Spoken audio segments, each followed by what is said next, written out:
Assalamualaikum warahmatullahi wabarakatuh. Kang Bro, ternyata memang benar-benar manis Kang Mas setelah kemarin ya. Sampean tahu Cak ya, kemarin bagaimana kita Mandalika diserbu oleh namanya lumpur. Dan juga banyak sekali ya istilahnya apa ya, kita katakan sih banyak dari teman-teman yang pro kontra dan itu sangat sayangkan sebenarnya. Kenapa dengan pagelaran MotoGP? Event MotoGP sampean masih harus melibatkan dengan unsur-unsur politik. Opo Kang Mas, baca komen-komen sampean tuh tepuk jidat tenan nih, sampai istilahnya garuk-garuk kepala ini nyapo sih. Ada komen seperti kadrun yang cebong. Opo Cak, sebel itu kalau sudah namanya politik udahlah, biarlah orang-orang politikus yang bermain politik, kita biker jangan Cak. Jadi kita fokus pada Mandalika, kita fokus pada event balap yang luar biasa ini, kita fokus pada bagaimana semuanya maju untuk racing, jangan libatkan. Wis lah, sampai siapapun, apapun itu, kita tuh tetap bekerja sendiri, kita banting tulang, kita bekerja. Nggak ono Cak, sampai tuh membela mati-matian sampai nanti kipas-kipas duit datang, nggak ada Kang Mas. Mau siapapun itu yang di sana nanti ya, para penguasa di sana nanti, siapa bapak-bapak terhormat di sana nanti, sampai harus kerja sendiri Kang Mas. Banting tulang sendiri, kalau sampai santai ya nggak akan bisa hidup sampai enak itu aja ya. Jadi kita mari sekali lagi tekankan MotoGP jangan libatkan dengan apa ya, kita jangan sangkut pautkan lah dengan politik ya. Sekarang kita tutup mengenai politik, kita fokus pada MotoGP Mandalika. Oke, kita back to MotoGP. Alhamdulillah Kang Mas, setelah di hari pertama banyak sekali hal-hal yang membuat kita juga mengutipkan dahi, karena kita tahu bahwa this is the first time ada track MotoGP yang sudah diselimuti dengan lumpur, tapi it's okay ya. Jadi memang kalau kita lihat kemarin Cak, ada beberapa cerita yang cukup unik. Ini taunya dari media luar, di mana mereka mengatakan bahwa ternyata pada saat ada kejadian yang lumpur kemarin ya, jadi balap MotoGP yang pada akhirnya sempat ada meeting dan ada akhirnya juga ada beberapa pro kontra, karena sampean harus tahu bahwa ternyata kemarin para marshal sudah membersihkan trek pada saat diselimuti lumpur ataupun kotoran, namun belum cukup. Dan pada saat meeting antara pembalap dan juga Dorna disepakatin atau Dorna meminta para pembalap untuk turun saja di trek selama 20 lap, karena yang paling manjur adalah membersihkan aspal dengan karet MotoGP. Jadi itu ternyata pro kontra, karena ada banyak pembalap juga yang tidak setuju, karena tugas mereka membalap bukan membersihkan sirkuit, seperti yang dikatakan oleh Alex Espargaro dan juga Franco Morbidelli yang sangat sebel, sangat marah. Mereka mengatakan bahwa this is not our job, kita kerjaannya adalah ngetes motor, kita membalap bukan untuk membersihkan trek. Tapi Marc Marquez dan juga beberapa pembalap lainnya mengatakan bahwa ini adalah jalan satu-satunya, sehingga Marc akhirnya turun dan juga para pembalap KTM, Ducati pun turun, dan membuat mereka yang tidak setuju pun akhirnya setuju. Dan ternyata terbukti Kang Mas, setelah mereka turun ya di sekitar jam 3-an sore, mereka turun di atas sirkuit, kemudian mereka memutari lap tersebut, membersihkan lap tersebut dengan karet MotoGP, dan efektif karena time by time lap time meningkat di MotoGP. Penutupan final session, ternyata Luca Marini luar biasa, adik Valentino Rossi dengan Ducati, dia berhasil membuka waktu 1 menit 31.289 detik. Ini lebih cepat dibandingkan dengan Marc Marquez yang juga tembus di angka 1 menit 31.481 detik, dan ini sangat mepet. Kemudian ketiga Maverick Viñales, this is very fantastic untuk Viñales, karena dia berhasil membuktikan bahwa dengan Aprilia ternyata dia makin kencang. Ini artinya apa? Adaptasi dilakukan oleh Maverick Viñales berhasil, karena Viñales menegaskan bahwa ilmu yang didapatkan dia di Yamaha tidak berlaku di Aprilia. Mengenai titik breakingnya, mengenai bagaimana out the cornernya atau keluar tikungannya tidak berguna Cak. Jadi tidak bisa diaplikasi ilmu dari Yamaha ke Aprilia RSGP, karena karakternya berbeda. V4 yang liar dan brutal tidak bisa diaplikasi semua riding style-nya Yamaha di Aprilia. Dan ternyata Viñales sudah adaptasi. Time by time mengatakan Viñales sangat puas, walaupun dia masih belum terlalu bisa mencari limit motornya, diakui itu. Dan yang pasti Kang Mas, saat ini masih turun para pembalap untuk tes ke hari ketiga, dan kita lihat di sini bahwa ternyata Honda sepertinya cukup menjanjikan. Paul Espargaro cukup puas dengan apa yang dilakukan oleh Honda, dan Paul mengatakan bahwa the speed is there. Jadi kecepatannya sudah oke untuk RC213V, cukup konsisten walaupun ada beberapa poin. Kestabilan saat braking masih perlu diimprove, tapi untuk speednya, handlingnya sudah sangat berbeda dibandingkan dengan sebelumnya, termasuk traksi ban belakang. Jadi ini adalah PR Honda yang sedang dipecahkan oleh tim HRC, dan ternyata cukup mujarab Kang Mas. Ini luar biasa. Dan juga termasuk Marc Marquez. Marquez sudah menegaskan bahwa di Sepang kemarin dia sudah merasakan perbedaan yang lumayan dibandingkan dengan generasi sebelumnya. RC213V 2022 dikatakan sudah lebih proper, sudah lebih nurut, dan juga lebih controllable. Tapi dia ingin memastikan di Mandalika, dan ternyata dipastikan di Mandalika Marc Marquez sudah menemukan jati dirinya. Jadi sebelumnya di Sepang, Marquez menegaskan bahwa dia hanya ingin beradaptasi dengan motor karena sebelumnya sudah 4-5 bulan tidak megang motor MotoGP, dan di Mandalika barulah dia mencari riding style yang pas untuk RC213V, dan ini terbukti, Cak. Kemarin Marc Marquez berhasil menorehkan waktu terbaik di belakang Luca Marini dan berada di posisi kedua terbaik.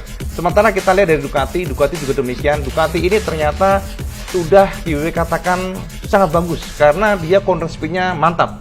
Corner speed-nya sudah bisa dicari, dan ini memang menjadi tujuan Ducati pada tahun ini. Mereka power power sampai sudah tahu Ducati is the best di grid MotoGP. Sehingga di tahun ini GP22 difokuskan pada cornering speed, dan ini sepertinya mereka dapatkan untuk yang GP22, walaupun tentu ini belum maksimal. Mereka mencoba komponen baru karena di Qatar nanti baru semuanya akan terlihat di Qatar Race. Lalu di Yamaha, Fabio Quartararo bagus, tapi Fabio mengeluhkan pada kecepatan pada saat menggunakan fresh tire. Jadi menggunakan ban yang fresh, ternyata Fabio merasakan kesulitan. Jadi kecepatan Yamaha M1 pada saat menggunakan ban baru tidak fantastik. Jadi ini masih menjadi PR Fabio, karena kalau tidak segera dicari solusinya, problemnya ada pada saat start, Cak. Karena pada saat start pentingnya adalah attacking secepatnya supaya bisa melepaskan diri dari rombongan. Karena satu, Cak, kelemahan dari M1 adalah dia jika di belakang pembalap lain akan sangat sulit untuk menyalip. Karena kenapa? Less power. Dan ini pun diakui Fabio bahwa di tahun 2022 ternyata di Mandalika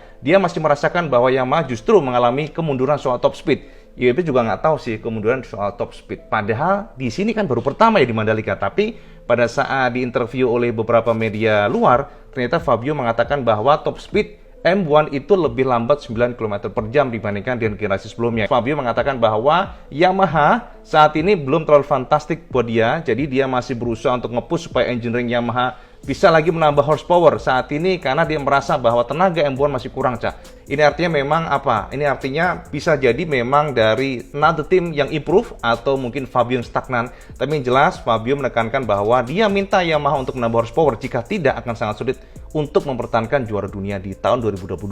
Ini dari sisi untuk Fabio Quartararo atau Yamaha. Kemudian untuk Suzuki sepertinya cukup mantap, Cak. Jadi Suzuki ini improve, dan sama harus tahu bahwa Suzuki di tahun 2022 mereka menegaskan bahwa fokus pada komponen baru whole shoot. Semua tim sudah improve atau sudah matang untuk whole shootnya. Justru tahun kemarin di pertengahan musim Suzuki mencangkokkan whole shoot yang ternyata kurang ampuh. Jadi tahun ini mereka akan mencoba untuk menyempurnakan komponen tersebut. Dan kalau sampean bingung, apa kuwi whole shoot? Panon apa kuwi whole shoot? Nah, ini sampai perhatikan di tayangan ini. Ini ada tayangan Ducati ya, Desmo Sedici yang menggunakan whole shoot. Dan whole shoot gunanya adalah untuk menurunkan suspensi belakang dan depan. Ini untuk apa? Pertama untuk start, ya. Jadi start dengan menggunakan whole shoot, di mana posisi daripada suspensi diturunkan, maka akan mendekati daripada ground atau aspal. Maka dipastikan dengan kondisi tersebut akan membuat motor minim wheelie. Kemudian whole shoot juga sangat berguna pada saat masuk dan keluar tikungan, karena lebih stabil, dan juga pada saat keluar tikungan akan mencegah atau meminimais adanya wheelie. Jadi dengan kondisi minimal wheelie, maka untuk gas bisa di-open secara penuh. Inilah yang menjadi kelemahan Suzuki tahun kemarin, dan di tahun ini mereka berusaha menyempurnakan, dan ternyata sepertinya cukup menjanjikan. Kita lihat demikian. Ternyata banyak sekali pujian dilayangkan oleh para pemerhati MotoGP pada sirkuit Mandalika. Diinformasikan oleh Simon, dia juga mantan pembalap WSBK, bahwa Mandalika is the mega circuit. Ada 6 poin yang digarisbawahi oleh Simon. Apa kelebihan daripada Mandalika? Dan ini cukup menarik, Cak, karena ternyata Mandalika menurut Simon adalah sebuah sirkuit yang sangat lengkap, sirkuit yang luar biasa, karena sirkuit ini adalah sirkuit yang very special, very fast corner, memiliki 2 titik pengereman hard braking yang sangat keras, yakni pada tikungan 1 dan 10. Yang kedua adalah Mandalika Circuit merupakan sirkuit yang mengalir dan tidak butuh horsepower besar. Jadi seperti yang sudah besar sama semuanya kemarin, bahwa sirkuit ini adalah fast corner dan juga flowing, dan ini juga dipastikan, ditegaskan oleh Simon sebagai komentator MotoGP yang juga ngetes ya, maksudnya ngetes untuk berputar di sana menggunakan mobil, dan dia bisa menganalisa bahwa tidak butuh horsepower besar untuk menaklukkan Mandalika. Meskipun tentu saja power tetaplah penting, namun tidak utama. Mandalika menawarkan 4 atau 5 tikungan yang butuh keberanian besar, karena tikungan ini termasuk very fast corner. sangat kencang ketika masuk ke tikungan dan ini juga menguras ban belakang. Ada banyak tikungan yang memaksa pembalap mengerem keras atau hard braking dan juga pada sudut kemiringan atau lean angle yang sangat ekstrim serta membuka gas penuh pada sudut kemiringan yang juga ekstrim. Hal ini dapat mengakibatkan pembalap dengan mudah kehilangan traksi atau front end-nya bisa lost ya. Mandalika menawarkan speed trap dan gravel yang sangat luas sehingga super aman untuk pembalap ketika crash. Ada beberapa tikungan yang memaksa pembalap mengubah motor dengan cepat dan ini super fantastis menurut Simon. Layout mirip dengan Monza serta Hockenheim dan ini memaksa tim harus benar-benar bisa menyating motor secara lincah dan juga stabil pada saat berakselerasi. Dan yang terakhir, pada saat start sampai finish adalah setelah tikungan ke-6. Ini adalah mirip dengan karakter Monza. Kemudian setelah tikungan 6 sampai dengan belokan ke-10 seperti Hockenheim dan juga Monza. Kemudian bagian akhir sangat mirip karakter layout termas di Rio Hondo Argentina. Jadi ini disebut sebagai mega sirkuit yang luar biasa keren karena memiliki banyak karakter berbeda dalam satu sirkuit, yakni di sirkuit Mandalika. Jadi very complete, semuanya dijabarkan oleh pengamat MotoGP bahwa this is very fantastic mega sirkuit. Jadi luar biasa dan ini juga dipuji oleh Dorna selaku panitia MotoGP bahwa this is the most beautiful circuit in the world. Jadi luar biasa, Cak. Oke, jadi itu aja sekilas informasi buat sampean semuanya. Dan untuk memberikan gambaran sampean bagaimana hasil dari tes kemarin, pra-season test di hari Sabtu kemarin, sampai saya intip hasilnya di sini.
Jadi itu aja coretan IWB, semoga saja kita dapat update informasi yang terbaru dari Mandalika. Kalau sampean suka video ini, sampean like, share, dan subscribe. Ojo lali Kang Mas sampean sholat 5 waktu, karena itu yang paling penting. Assalamualaikum warahmatullahi wabarakatuh. Salam Iskandas.